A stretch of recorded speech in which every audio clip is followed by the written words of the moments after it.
Hello everyone, today we are going to start chapter 2nd tissue.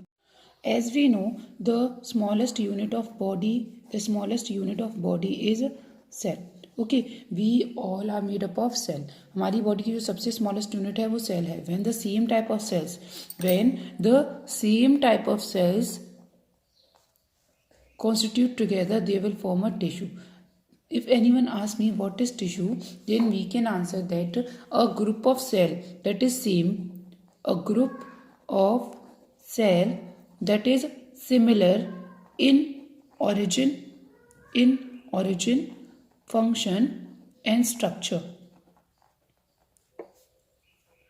So what is tissue? Tissue का मतलब है मैं ये बोलूँ कि सेम टाइप की सेल्स हैं, उन सेम टाइप की सेल्स को एक साथ अरेंज किया और वो जो ग्रुप बना वो ग्रुप जो है वो ओरिजिन में भी सेम है, मीन्स उनकी जो बर्थ है वो सेम हुई है, उनका जो फंक्शन है वो भी सेम है और उनका जो स्ट्रक्चर है वो भी सेम है. Term tissue is firstly coined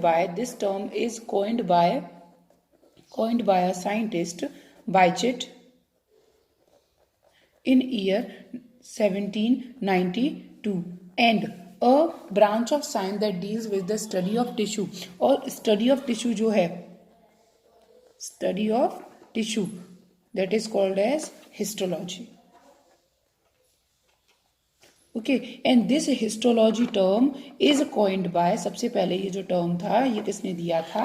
It is given by the scientist that is Mayer scientist ने दिया था. So as we know the smallest unit of body is cell. When the same type of cell group together then it will called as a tissue.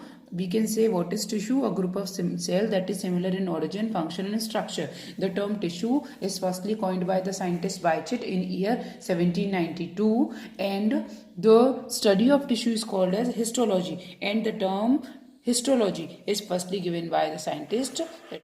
If I'll talk about the tissues, then in the case of plant and animals, the tissues are different. So firstly we will start plant tissues and after that we will start animal tissues. So all the plant tissues can be categorized or divided into two.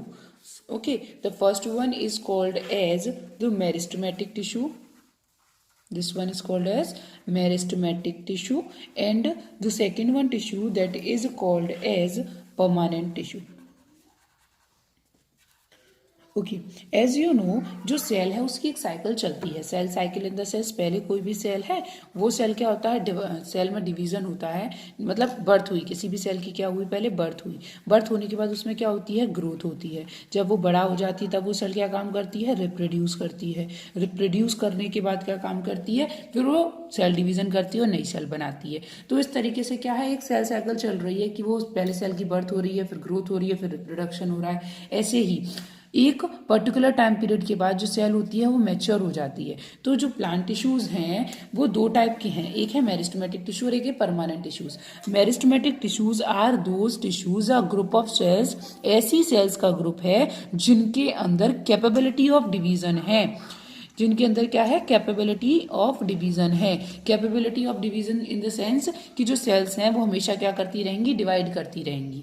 Okay, 1 से 2, 2 से 4, 4 से 8, इस तरीके से उनमें हमेशा division होता रहेगा. लेकिन परमानेंट टिश्यूज कैसे होते हैं कि एक बार अगर सेल क्या हो गई, मैच्योर हो गई, तो मैच्योर होने के बाद वो जो सेल होती है वो डिवाइड नहीं करती. Means meristematic tissues are those tissues that has the capability of division throughout the life, but permanent tissues are those tissues इनके अंदर होती है कैपेबिलिटी ऑफ डिवीजन है, लेकिन एक लिमिटेड टाइम तक है, थ्रू आउट द लाइफ नहीं है. जब वो मैच्योर हो जाते हैं उसके बाद वो जो सेल्स हैं वो क्या नहीं कर पाती हैं, उनमें डिवीजन की कैपेसिटी नहीं रहती. सो now meristematic tissues and permanent tissues. All the permanent tissues can again be divided into two categories, that is simple permanent tissues and second one is complex permanent tissues.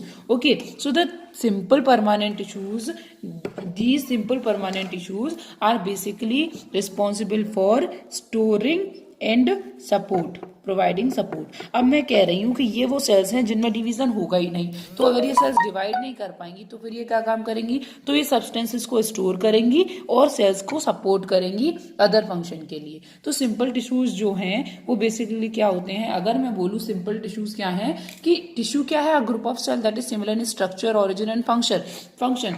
तो simple tissues का मतलब है इसमें सारे जो cells हैं ना, all the cells are same, all the cells are same, but when we talk about the complex tissues, firstly these complex tissues इनका function क्या होता है, these are also called as conducting tissues, ये conduct करने का काम करते हैं या इन्हें कहते हैं vascular tissues। ये क्या काम करते हैं, इनमें दो हम टिश्यूज पढ़ते हैं mainly, first one is phloem and second one is xylem. तो ये जो टिश्यूज होते हैं क्या काम करते हैं, पहली बात, why these are called as complex tissues, these are called as complex tissues because these tissues are formed by different type of cells. Like अगर मैं बोल रही हूँ कि एक बॉय का सेक्शन है केवल, तो वो मेरा कैसा है, ऑल आर बॉयज हो गया, ग्रुप ऑफ सेल हो गया, तो क्या हो गया, वो सिंपल है। लेकिन अगर मैं कॉम्प्लेक्स की बात कर रही हूं तो एक ऐसी क्लास जिसमें बूढ़े भी हैं, जिसमें यंग भी हैं, जिसमें लड़कियां भी हैं, जिसमें लड़के भी हैं, मतलब एक प्रॉपर क्लास है, एक प्रॉपर हमारे पास क्लास है, लेकिन उसके अंदर डिफरेंट डिफरेंट टाइप के टिश्यू हैं। तो जो टिश्यू बना, जो ओवरऑल जो क्लास जो एक टिश्यू बना, वो क्या हो गया, एक कॉम्प्लेक्स टिश्यू हो गया। तो सिंपल टिश्यूज ऐसे टिश्यूज होते हैं जो केवल एक ही टाइप की सेल से मिलकर बनते हैं, और कॉम्प्लेक्स टिश्यूज ऐसे टिश्यूज होते हैं जो डिफरेंट टाइप ऑफ टिश्यूज से मिलकर बनते हैं। Okay, so this is about the simple tissue and complex tissue. Today we will discuss this meristematic tissue. Now we are started with this meristematic tissue. Meristematic tissues, firstly what are meristematic tissues? Meristematic tissues are those tissues that has the capability of division। ये जो cells होती हैं क्या होती हैं, capability of division है, means ये divide कर पाती हैं, through out the life divide कर पाती हैं। अगर मैं इनकी सेल की स्ट्रक्चर की बात करूँ कि ये सेल कैसी हैं, कहाँ पर हैं, क्या इनका फंक्शन है, तो उससे पहले हमें इसके डायग्राम के थ्रू इसकी स्ट्रक्चर को समझने की कोशिश करते हैं। So These are the cells. Firstly, इनकी प्रेजेंस कहाँ पर है, ये प्रेजेंट कहाँ पर है। See this one is a plant. Plant का वो पार्ट जो सॉइल के ऊपर रहता है, that one is called as shoot.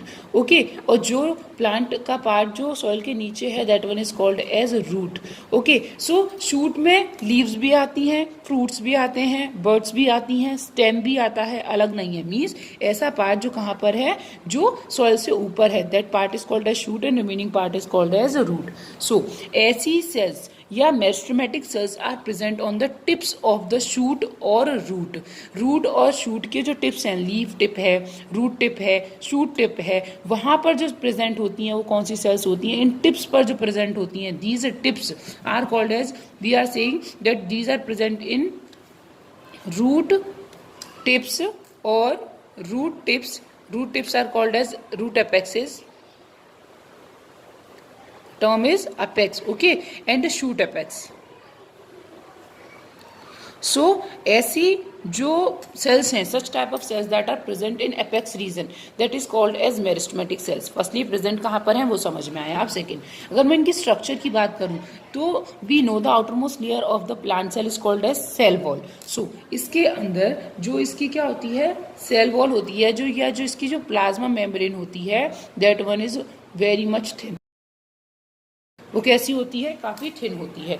दूसरा, इनका जो न्यूक्लियस होता है वो कैसा होता है, nucleus is large and prominent. इनका जो न्यूक्लियस होता है वो कैसा होता है, बड़ा होता है और फिक्स होता है अपनी जगह पर। और हर एक सेल जो होती है उसके अंदर क्या होता है, डेंस साइटोप्लाज्म होता है, dense cytoplasm. As we know, this cytoplasm is made up of cytosol and cell organelles. अगर सेल ऑर्गेनल्स ज़्यादा होंगे तो उनके अंदर जो मेटाबॉलिक रिएक्शंस हैं, जितने भी फंक्शंस हैं, उसकी रेट हायर होगी कंपैरिजन टू अदर। और इनके अंदर न्यूक्लियस है, और न्यूक्लियस कैसा है, लार्ज एंड प्रोमिनेंट है, तो वो भी क्या काम करेगा, सेल्स को हेल्प करेगा। और एक और चीज आप देख रहे हो, see this one is one cell, second cell, third cell, is there any gap in between these cells? No, there is no gap. आर कैसी होती हैं, कॉम्पैक्टली अरेंज्ड होती हैं, compactly arranged with each other, compactly arranged होती हैं, there is no intercellular gap or intercellular space in between these cells. So if anyone asks me that what are measure, a group of cell that has a capability of division, that is called as meristematic tissues.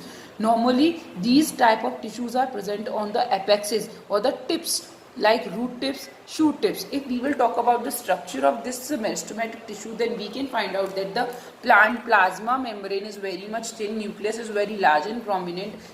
These cells contain the dense cytoplasm. Dense cytoplasm का मतलब क्या है? Cytosol is less in amount but cell organelles is higher in amount. Cytosol क्या है? जो इनके अंदर जो साइटोसोल है वो कैसा है? वो तो लेस है, लेकिन जो सेल ऑर्गेनेल्स हैं वो क्या है? मोर हैं. अगर सेल ऑर्गेनेल्स ज़्यादा होंगी तो क्या होगा? वो जो साइटोप्लाज्म है वो कैसा हो जाएगा? डेंस हो जाएगा, घना हो जाएगा, गाढ़ा हो जाएगा. Okay, and this is about the structure of the plasma. This is about the structure of the meristematic tissues. Now shape कैसी होती है इसकी? सो जो इसकी शेप जो होती है that may be spherical, oval, polygonal, rectangular, any type of shape can be found. Okay, these meristematic tissues contain no vacuoles, or if the vacuoles are present then it contains very less vacuoles. Vacuoles are called as the storeroom of the cell. तो ये जो होते हैं इनके अंदर क्या होता है?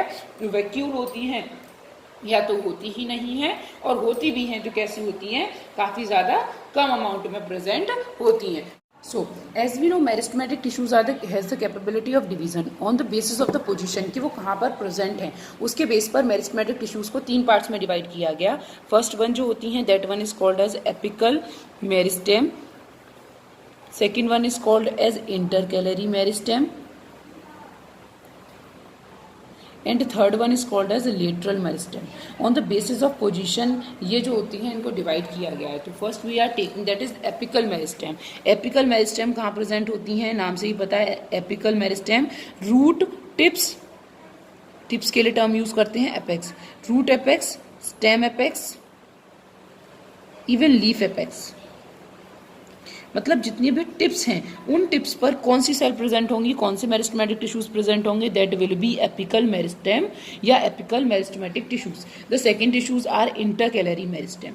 These intercalary meristem are present. Suppose मैं ये बोल रही हूँ कि ये मेरा एक स्टेम था और ये स्टेम के इस पार्ट से लीफ ओरिजिनेट हो रही थी, यहाँ से लीफ की ब्रांच निकल रही थी.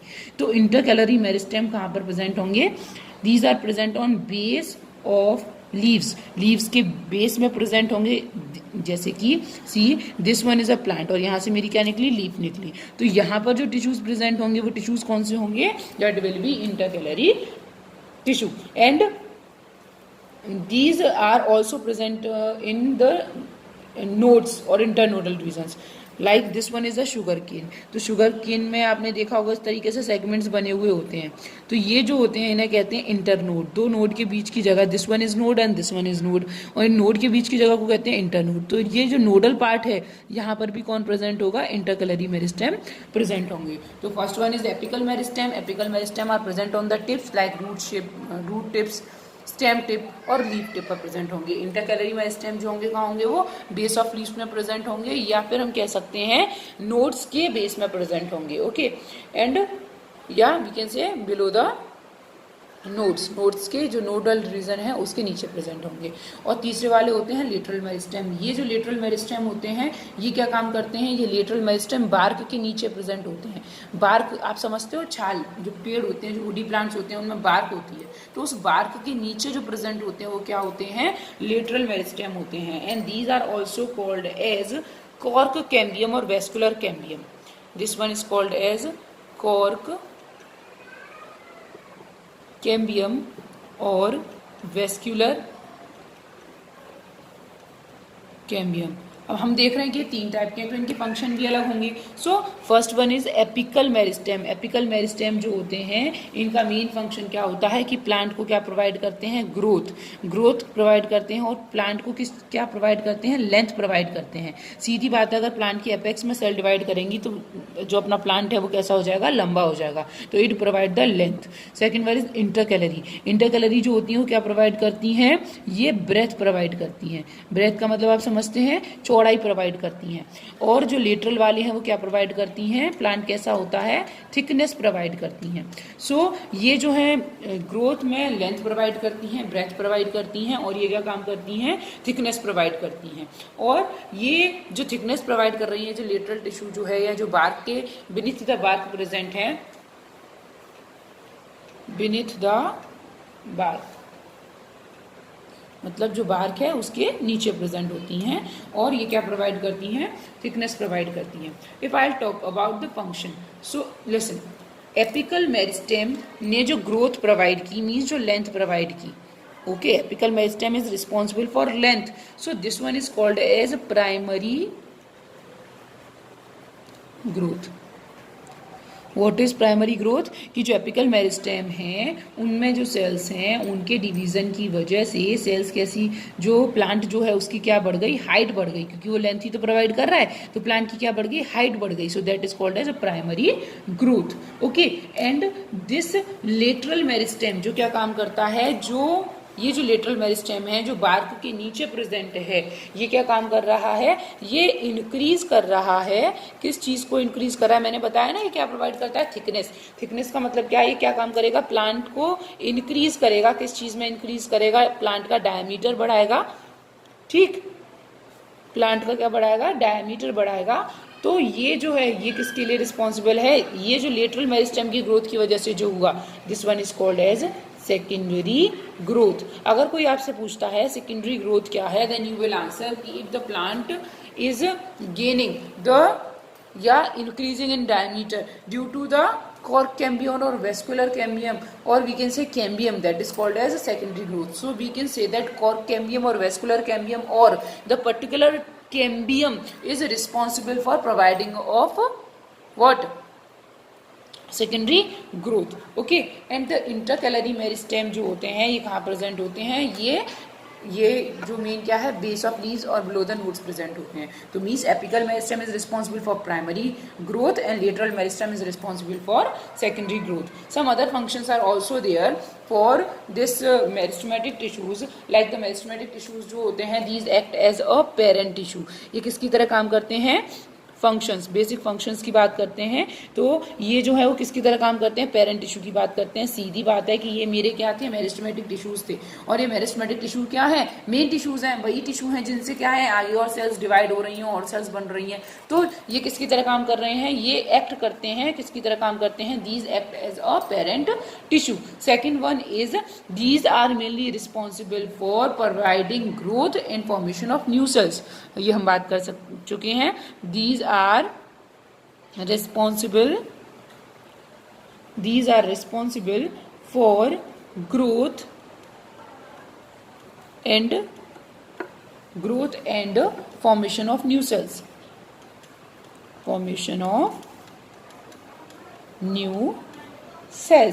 other function is कि with the help of meristem plants continue to produce leaf, branches, stem, root, flowers, fruit and root hairs. Means plant के जितने भी पार्ट्स हैं जो बन पा रहे हैं, वो हमने पहली बात की पेरेंट टिश्यू है, तो प्लांट के अंदर जितने भी टिश्यूज बन रहे हैं, जितने भी पार्ट्स बन रहे हैं, that is due to the meristematic tissues only.